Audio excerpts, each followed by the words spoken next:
민수기 33장 50절에서 34장 29절까지 말씀을 살펴보도록 하겠습니다. 출애굽부터 모압 평지에 이르는 여정에 대한 정리가 마치자 하나님께서는 가나안 땅에 들어가서 반드시 지켜야 할 규칙에 대해 말씀하십니다. 현재 여리고 맞은편 요단강 모압 평지에 있는 이스라엘에게 요단강을 건너 가나안 땅에 들어가거든 이렇게 하라라고 말씀하고 계신 것입니다. 50절에서 56절은 가나안 정복과 분배 원칙에 대해 소개합니다. 원칙은 크게 세 가지입니다.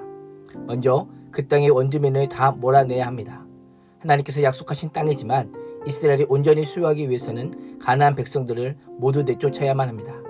두 번째의 명령은 새긴 석상과 부어 만든 우상을 다 깨뜨려야 합니다. 우상이라면 어떤 형태로 된 것이든 절대로 용납해서는 안 되고 모든 것들을 하나도 남김없이 파멸시켜야 합니다. 세 번째는 산당을 다 헐어야 합니다. 가나안 족속들이 그들의 신들에게 제사하는 장소를 모두 제거해야만 했던 것입니다. 하나님께서는 이스라엘이 땅을 소유하는 것보다 그 땅의 우상과 산당과 주민들을 몰아내는 것이 우선이라고 말씀하고 계십니다. 땅이 목적이 아니라 거룩한 삶이 목적이기 때문입니다. 하나님은 우상과 공존할 수 없는 분이십니다. 땅 자체를 목적으로 삼으면 탐심과 탐욕의 유혹에서 벗어나지 못하고 작은 유혹에 쉽게 흔들리고 퇴합하게 될 것임을 이미 아셨기 때문입니다. 하나님의 세 가지 명령은 우리에게 중요한 메시지를 줍니다. 그리스도인이 무엇인가를 소유하는 목적은 거룩입니다. 더 높은 지위, 더 많은 재물, 더 많은 집을 갖는 목적은 하나님의 거룩함을 드러내기 위함이어야 합니다. 거룩함을 목적으로 삼지 않으면 언젠가는 타협하게 될 것이고 작은 시험 앞에서도 넘어지게 될 것입니다. 그래서 하나님께서는 만약 그 땅의 원주민을 몰아내지 않으면 가나안 족속이 이스라엘의 눈에 가시와 옆구리를 찌르는 것이 될 것이다 라고 말씀하고 계십니다. 성도는 믿음의 선한 싸움을 싸우고 하나님께 선물로 주시는 것들을 받든지 아니면 우상 숭배와 죄악과 고통스럽게 동거하든지 선택해야만 합니다. 나의 모습은 어떠합니까? 몰아낼 것은 몰아내고 곁에 두어야 할 것은 곁에 두는 지혜로운 그리스도인이 될 수 있기를 주님의 이름으로 축복합니다. 34장 1절에서 12절은 이스라엘 백성이 가나안 땅에 들어가서 차지하게 될 땅의 경계에 대해서 언급합니다. 남쪽부터 시작하여 시계 반대 방향으로 약속의 땅의 사방 경계를 요약하고 있습니다. 하나님께서는 약속의 땅 경계를 정확하게 정해 주십니다. 이스라엘 백성들이 순종하면 할수록 그 땅이 넓어질 것이다 라고 말씀하지 않습니다. 처음부터 약속의 땅의 경계는 정해져 있는 것입니다. 보통 이스라엘 백성에게 있어서 약속의 땅의 경계는 단에서 브엘세바까지입니다. 좀 더 확대하면 애굽 강에서부터 하맛 어기까지로 불리기도 합니다. 오늘 말씀에 언급된 경계는 이 경계보다 훨씬 넓습니다. 이스라엘 백성이 역사상 본문에 나타난 경계까지 점령한 때는 다윗과 솔로몬 시대를 제외하고는 단 한 번도 없었습니다. 하나님의 청사진은 매우 강대하지만 실제 이스라엘은 그 땅을 온전히 정복하지 못했습니다. 그 이유가 무엇일까요? 이스라엘 백성들의 불신 때문입니다. 하나님의 말씀처럼 소수인 그 땅 거주민이 이스라엘의 눈에 가시와 옆구리에 찌르는 것이 되었기 때문입니다. 결국 이스라엘은 우상 숭배로 인해 약속된 그 땅을 취하지도 못하였습니다.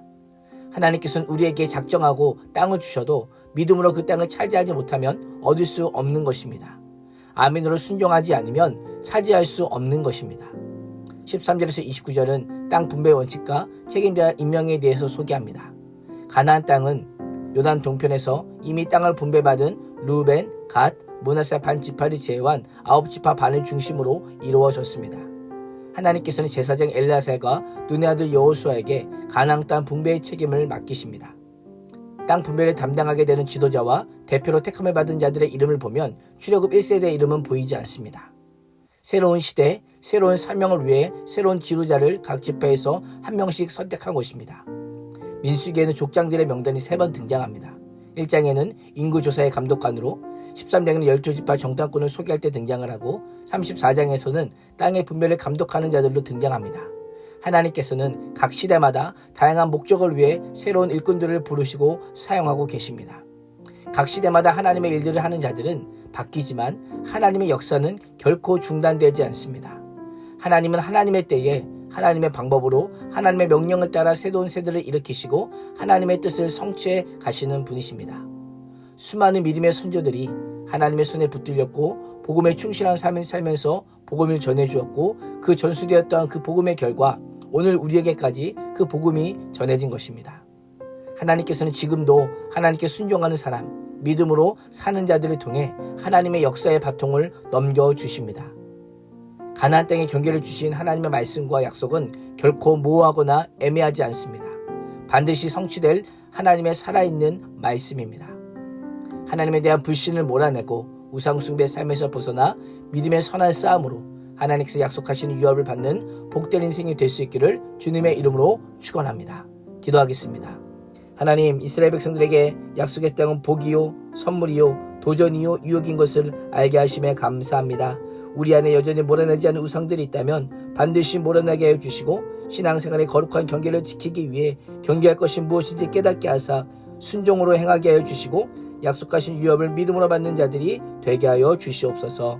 예수님의 이름으로 기도합니다. 아멘.